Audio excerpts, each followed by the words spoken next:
Focus started off just on one player, really. It was just an unbelievable season this year. His progression as well has been amazing, David Raya. Mm-hmm. I mean, Golden Glove again.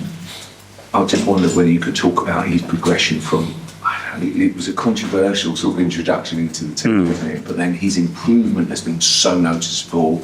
The way that he's grown in stature with the team, the way that he marshals that defence, his involvement. I think, first of all, on the decision, and when you are convinced about something, and it wasn't just me, it was Iñaki as well, the goalkeeping coach. It was Edu at the time, was the sporting director, to support the idea when we give them all the elements to understand that the club that has to support it. And then a player with a tremendous personality to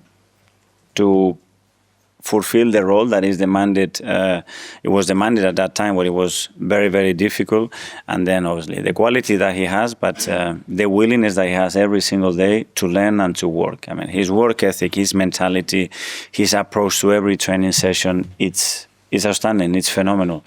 And when you have that, when you have a goalkeeping coach that is as demanding or more than him as well, and you have obviously a team, a function, individual and collectively, to perform at the level that they can do, then it's a good mixture. But what David has done for us in the last few years, I think it's incredible. Have you seen those kind of wonderful clips on social media? Sort of yeah. My kids showed it to me the other day, and with a close camera, because normally we look with a wide angle, and it is different, but with a close camera, especially the moments that he has produced are incredible. So it's a lot of work from a lot of people, and big credit to them, and especially to David. And now we have the three most important ones, so hopefully we don't have to see any of those, because that would mean that we don't think it's better a little bit earlier.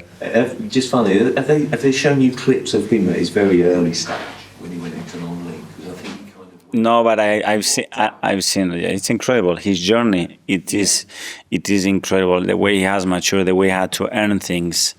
Yeah, but is that playing to his mentality now? I think so. He has to. I mean, it's something that has been growing on him, you know. When you have to really earn it and you value certain things, I think it is a bit different, not only for him, but probably for his family and his friends and his agent and his parents.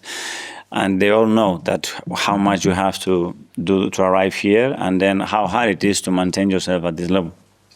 Simon, son? Just one on David, Mikel. Was he someone that you always wanted here, even before you started? Because I think it was the summer of 2020. Yeah, 2 years before, especially when Emil left, that was the idea, to bring him in that moment, and we let Emil go, and then we couldn't do it. And just one on the atmosphere as well, if I might. It's obviously now got to this point where you've worked so hard on it, and I think we saw the Atletico game kind of a culmination of all the work you put in. I wonder, how would you describe the Emirates now and everything it is, and compare it to when you first started here 7 years ago?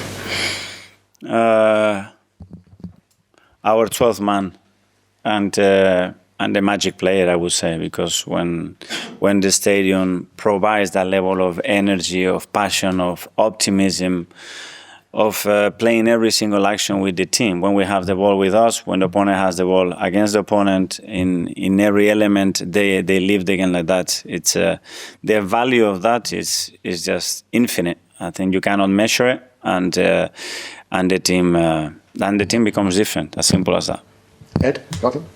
Hi. Just carrying on from that was something that you, when you came in as the manager, you pinpointed that as one of the first things that you wanted to improve the atmosphere. You must be very proud of your role in creating that. It was the first thing, because a few days before I was appointed here, I was in the other bench with Man City, and that image, that feeling of the stadium, the crowd, the 50% of the stadium was empty. It really got into me. I said, with this, there is no project, there is anything that we're not going to do. This is not going to work. Unfortunately, it got worse very quickly, because then COVID hit, and then we have, instead of 50%, we have 0. So it made the job even harder. So after, we have to rebuild everything. But sometimes when it's harder at the beginning, then it's better. So to see that transformation and that joy on the people, it's something that, it's beautiful to watch. And also the transformation over the last few weeks, during the Bournemouth game, there was a bit of nervous tension. Obviously, the result didn't go your way, but it seems to have flipped now with the crowd. They believe that you're going to do that. That must be really helpful for the team. It is very helpful, but I think it's something normal. I think it's supposed to be like this, and especially when you haven't won for that long, it's going to be edgy, and it's going to be those moments of doubts. And I'm very glad that now we turned that point, and we are very optimistic, but being very, very present as well. Okay, last couple. Sam, Daniel. I'm Mikel. Hi. At the training ground last month, there was a clip where the players are training. There's this TikTok song in the background where it obviously repeats all the Arsenal players' names, and it's a very celebratory song. After the Atletico Madrid second leg, it was one of the first songs that came out through the speaker system. How did that all come about, that song?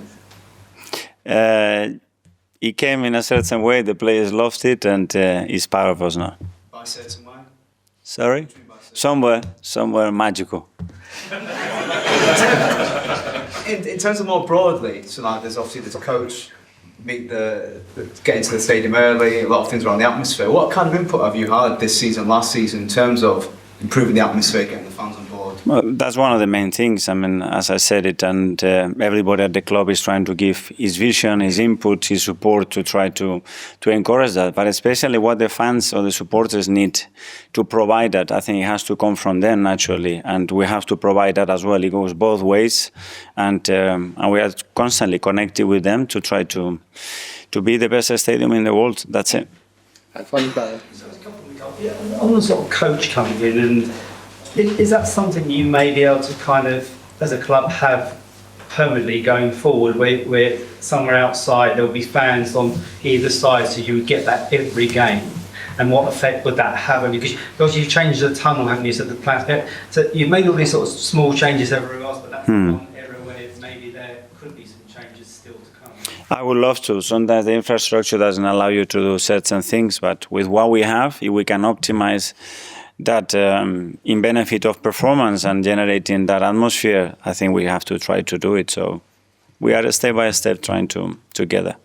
And you talk about that City game, and I mean, after that, there was the start of the following season. You had some of the games where it didn't go so well. The 2 seasons afterward, Chelsea with the defeat.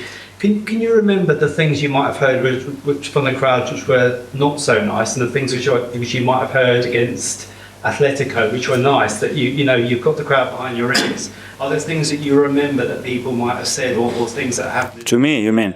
About, the kind of complete difference in those two emotions. Well, but I'm very aware of that. I mean, depending on the outcome of this season, the narrative, the comments, or whatever is going to be one way or the other, I accept that as part of the role, and where I'm sitting, that's fine.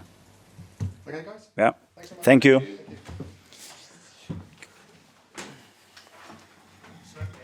Gracias. Thank you very much. Thank you.